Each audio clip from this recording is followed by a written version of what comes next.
Hello বন্ধুরা, স্বাগত জানাই আপনাদের আমার এই চ্যানেলে। আজ আমরা বানাবো টমাটোমের টক। তার জন্য আমরা এখানে নিয়ে নিচ্ছি কিছু টমাটোমগুলো কিন্তু একদম গাছের তোলা, একদম ফ্রেশ। এগুলোকে আমরা ভালোভাবে আগে কেটে নেব।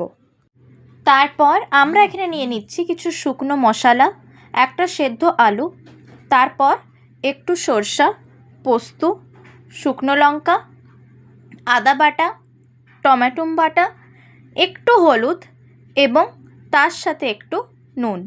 আর তারপর নিয়ে নেব আমরা একটু সর্ষে বাটা। এবার একটা কড়াই একটু তেল দেব আর ওটাকে কিছুক্ষণের জন্য গরম করতে রাখবো। তারপর ওতে আমরা দিয়ে দেব সব কেটে রাখা কাঁচা টমেটো। কিছুক্ষণের জন্য এটাকে আমরা খুব ভালোভাবে শ্যালো ফ্রাই করে নেব। দেখুন, এখানে একবার আমি ঢাকা দিয়ে রেখেছিলাম, তারপর আবার একবার উল্টে পাল্টে ভেজে নিচ্ছি। এমন এক দুবার করার পর তারপর সেদ্ধ আলুটা কেটে আমরা এতে দিয়ে দেব আর টমেটোর সাথে ভালোভাবে এটাকে একটু ভেজে নেব।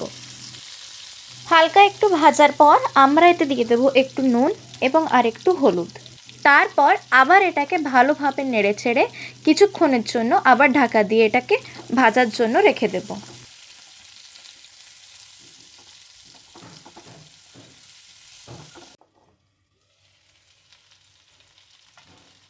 দেখতেই পাচ্ছেন এটা ভালোভাবে ভাজা হয়ে গেছে। এবার এগুলোকে আমরা একটা আলাদা প্লেটে করে তুলে নেব।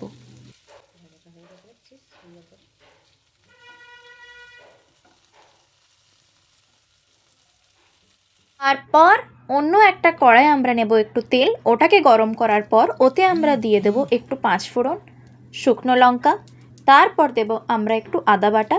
ভালোভাবে একটু ভাজার পর ওতে আমরা দিয়ে দেব কিছু কাঁচা লঙ্কা। এখানে কিন্তু শুকনো লঙ্কার গুঁড়ো আমরা দিচ্ছি না, যেহেতু এটা এখানে টমেটোমের টক বানানো হচ্ছে, তাই এখানে কাঁচা লঙ্কারই ইউজ করছি। তারপর এখানে আমরা দিয়ে দেব একটু হিং আর খুব ভালোভাবে এটাকে আমরা ভেজে নেব। ভাজার পর আমরা এতে দিয়ে দেব টমেটো বাটা আর ওর সাথে একটু জল দিয়ে মশলাটাকে খুব ভালোভাবে আমরা কষে নেব।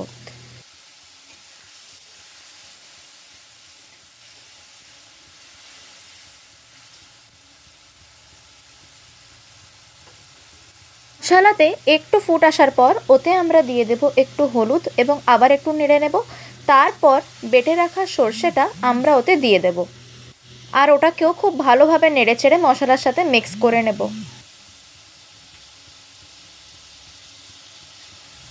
মশলাটা খুব ভালোভাবে কষা হয়ে যাওয়ার পর ওতে আমরা দিয়ে দেব আমচুর ভিজিয়ে রাখা আমচুর এবং একটু তার সাথে জল।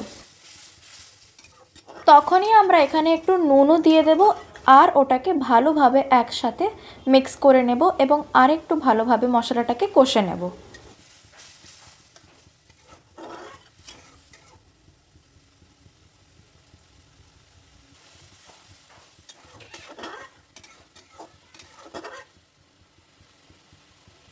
শেষের দিকে যখন আপনারা দেখবেন যে মশলা থেকে হালকা একটু একটু তেল বেরোতে স্টার্ট করেছে, তখন ভেজে রাখা কাঁচা টমেটো আর আলু ওতে আমরা দিয়ে দেব এবং ভালোভাবে নেড়ে নেব।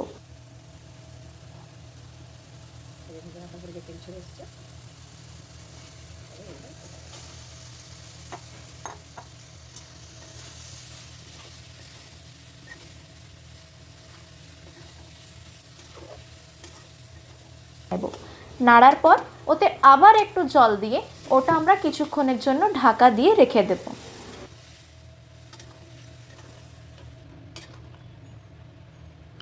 তারপর আবার কিছুক্ষণ নাড়াচাড়ার পর আমরা আবার একটু পরিমাণে জল দেব। যেহেতু এটা আমরা ভাতের সাথে টক খাচ্ছি, তাই এটাকে চচ্চড়ির মতো রান্না না করে এতে জলের পরিমাণটা একটু বেশি দিচ্ছি আর ঝোলের মতো তৈরি করছি। আপনারা নিজেদের পরিমাণ হিসেবেই জল, টক এবং নুনটা দেবেন। তারপর শেষের দিকে আমরা একটু জিরা পাউডার দিয়ে এটাকে ভালো করে ফুটিয়ে নেব। তারপর কিছুক্ষণ নাড়ার পর আমরা টকটাকে একটা অন্য বাটিতে করে তুলে নেব আর এবার আমরা এটাকে পরিবেশন করব ভাতের সাথে। এখানে কিন্তু আমি বিনা সবজি ছাড়াই শুধুমাত্র টক দিয়ে ভাতটা খেয়েছি। খুবই দারুণ খেতে লেগেছে। আপনাদের কাছেও যদি বেশি সময় না থাকে, শুধুমাত্র 10 থেকে 15 মিনিটে এই টকটা বানিয়ে আপনারা ভাতের সাথে একদম ভালোভাবে খেতে পারেন। নিরামিষ এবং নতুন নতুন রেসিপির জন্য সাবস্ক্রাইব করুন এই চ্যানেলকে।